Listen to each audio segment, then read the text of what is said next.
చెరువులను చెరబట్టారు. ఎవరు? రాష్ట్ర వ్యాప్తంగా 20,000 ఎకరాలకు పైగా కబ్జా. ఎఫ్టీఎల్లో పట్టాలు సృష్టించి రైతు బంధు స్వాహా చేసిరట. నీటిపారుదల శాఖ క్షేత్రస్థాయి పరిశీలనలో వెలుగులోకి. ఇగో ఇది కేవలము వాళ్ళకి ఎక్కడైతే అనుకూలమో, ఎక్కడైతే ఎవరు అందులో లేరో అట్లాంటి ప్లేసెస్ని మాత్రమే వీళ్ళు ఐడెంటిఫై చేసి ఇగో ఈ భూమి కబ్జా అయిందని చెప్తున్నారు. మొత్తం చిత్తశుద్ధితో ఇగో ఫలానా చెరువు కబ్జా అయింది, ప్రతి చెరువు కబ్జా ఎట్లా అయిందో మేము చూపిస్తున్నామని ఎక్కడా కూడా టోటల్గా అన్ని చెరువులని పరిగణలోకి తీసుకొని చేస్తున్నట్టయితే నాకు కనబడట్లేదు. చిత్తశుద్ధి ఏమి వీళ్ళు పగడ్బందీగా చేస్తున్నట్టయితే నాకు అనిపిస్తలేదు. ఎందుకంటే మేము ఏ చెరువుల దగ్గరికి అయితే వెళ్ళినామో రంగనాథ్ గారు ఆన్సర్ చేయాలా. హైడ్రా యాప్ ఓపెన్ చేద్దాం ఇవాళ. మేము రాబోయే రోజుల్లో నెక్స్ట్ చేసేది అదే, ఏం వదిలిపెట్టాం. హైడ్రా యాప్ ఓపెన్ చేసి చూద్దాము. కొన్ని చెరువులు మిస్ అయిపోయినాయి అందులో, కొన్ని చెరువులు మిస్ అయిపోయినాయి. హైడ్రా ఏ యాప్ అయితే పెట్టిందో ఆ యాప్లో ఉన్న చెరువుల్లో స్టిల్ ఈనాటికి కూడా కన్స్ట్రక్షన్ జరుగుతున్నాయి. మరి వాటిని కూలగొట్టరే, వాటికి నోటీసులు ఇవ్వరే, ఆడ జరుగుతున్న పనులు ఆపరే.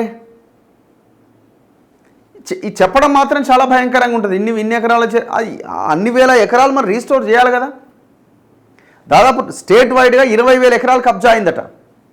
ఎఫ్టీఎల్లో పట్టాలు సృష్టించి రైతు బంధును కొట్టేసిరట. అంటే ఆ ఎఫ్టీఎల్లో ఉన్న భూమి వీళ్ళ పేర్ల మీదకి మార్చుకొని అగ్రికల్చర్ ల్యాండ్ కింద మార్చుకొని దానికి రైతు బంధు తీసుకుంటున్నారు. హన్మకొండ జిల్లా హసన్పర్తి మండలం వంగపహాడ్లోని చింతల చెరువు. ఇది వంగపహాడ్ అంటే మెయిన్ రోడ్కే ఉంటుంది కదా. వాస్తవ విస్తీర్ణం 62 ఎకరాలు. ఇందులో ఎఫ్టీఎల్ బఫర్ జోన్లలోని 32 ఎకరాలను కొందరు అక్రమంగా పట్టాలు చేయించుకొని గత 6 ఏళ్లుగా రైతు బంధు పొందారు. తాజాగా క్షేత్రస్థాయి పరిశీలనలో నీటిపారుదల శాఖ అధికారులు ఈ విషయాన్ని గుర్తించి ఈ పట్టాలను రద్దు చేయడానికి రెవెన్యూ శాఖకు లేఖ రాశారు. ఈ విస్తీర్ణాన్ని రైతు భరోసా జాబితా నుంచి తొలగించారు. చెరువులోని మరో 20 ఎకరాలను కొందరు రియల్టర్లు, ప్రైవేటు వ్యక్తులు ఆక్రమించారు. ఇక్కడ ఎకరా 2 కోట్ల వరకు పలుకుతోంది. ఏం ఘోరం చూడండి. రాష్ట్ర వ్యాప్తంగా 7,000కు పైగా చెరువుల్లో దాదాపు 20,000 ఎకరాల విస్తీర్ణంలో పట్టాలు సృష్టించిన ఆక్రమణదారులు గత 6 సంవత్సరాల్లో కోట్ల రూపాయల ప్రజాధనాన్ని రైతు బంధు పేరుతో స్వాహా చేశారు. ఈ మేరకు గత ప్రభుత్వ హయాంలో కొండలు, గుట్టలకు సంబంధించి సాగు యోగ్యత లేని భూములకు రైతు బంధు ఇచ్చారనే ఆరోపణలపై క్షేత్రస్థాయిలో పరిశీలన చేసిన నీటిపారుదల శాఖ, రెవెన్యూ శాఖ, వ్యవసాయ శాఖల అధికారులకు విస్తుగొలిపే విషయాలెన్నో తెలిసాయి. చెరువుల శిఖం, ఎఫ్టీఎల్ బఫర్ జోన్లలోని భూములకు అక్రమంగా పట్టాలు చేయించుకొని రైతు బంధు తీసుకున్నట్టుగా గుర్తించారు. సంయుక్త సర్వే పూర్తయితే ఈ విస్తీర్ణం అమాంతం పెరిగే అవకాశం ఉందని నీటిపారుదల శాఖ వర్గాలు చెబుతున్నాయి. ఒక్క ఉమ్మడి వరంగల్ జిల్లాలోనే 3,000కు పైగా ఎకరాలకు పలు చెరువుల ఎఫ్టీఎల్ పరిధిలో పట్టాలున్నట్టు గుర్తించిన అధికారులు వాటికి రైతు భరోసా నిలుపుదల చేశారు. కబ్జాలకు కొన్ని చోట్ల అధికారులు కూడా సహకరిస్తున్నట్లు సంయుక్త సర్వేలో గుర్తించినట్టుగా తెలిసింది. మరోవైపు చాలా చోట్ల చెరువులకు సంబంధించి నీటిపారుదల, రెవెన్యూ శాఖల వద్ద సరైన రికార్డులు లేవు కాదు, ఉన్న రికార్డులను కూడా తలగబెట్టిరు, మాయం చేసిరు.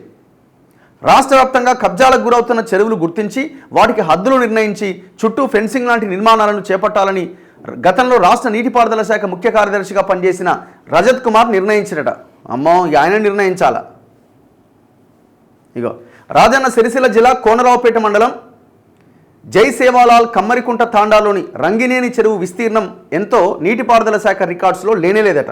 దీంతో పలువురు చెరువును మట్టితో నింపుతూ వ్యవసాయ భూములుగా మార్చేశారు. ఇప్పటి వరకు 65 ఎకరాలను గుర్తించి రైతు భరోసా నుంచి తొలగించారు. ఇది రాజన్న సిరిసిల్ల జిల్లా ఎల్లారెడ్డిపేట మండలంలోని అల్మాస్పూర్ రంగం చెరువు. మొత్తం విస్తీర్ణం 80 ఎకరాలు. ఈ చెరువు ఎఫ్టీఎల్లో 31 ఎకరాలకు పట్టాలున్నట్టుగా అధికారులు గుర్తించారు. మరి ఎవరు కబ్జా చేసింది? ఇప్పుడు ఎవరన్నా పేదోళ్ళు ఒకవేళ అక్కడ భూమి నుంచి ఎప్పుడో దశాబ్దాలుగా సాగు చేసుకుని ఎట్లుంటుంది, నీళ్ళు వచ్చినప్పుడు వదిలేస్తారు, నీళ్లు లేనప్పుడు సాగు చేసుకుంటారు. ఇది దశాబ్దాల కాలం నుంచి ఉన్నదే. అట్లాంటి వాటిని తొలగించారు, కొంపదీసి రైతులాగమవుతారు. ఎవరైతే జెన్యూన్గా లాస్ట్ 10 ఇయర్స్లో జెన్యూన్గా రిపోర్ట్ తీసుకొని లాస్ట్ 10 ఇయర్స్లో ఎవరైతే కబ్జాలు చేశారో వాళ్ళ పని పట్టండి, వాళ్ళని ఆ రైతు బంధు నుంచి తొలగించండి.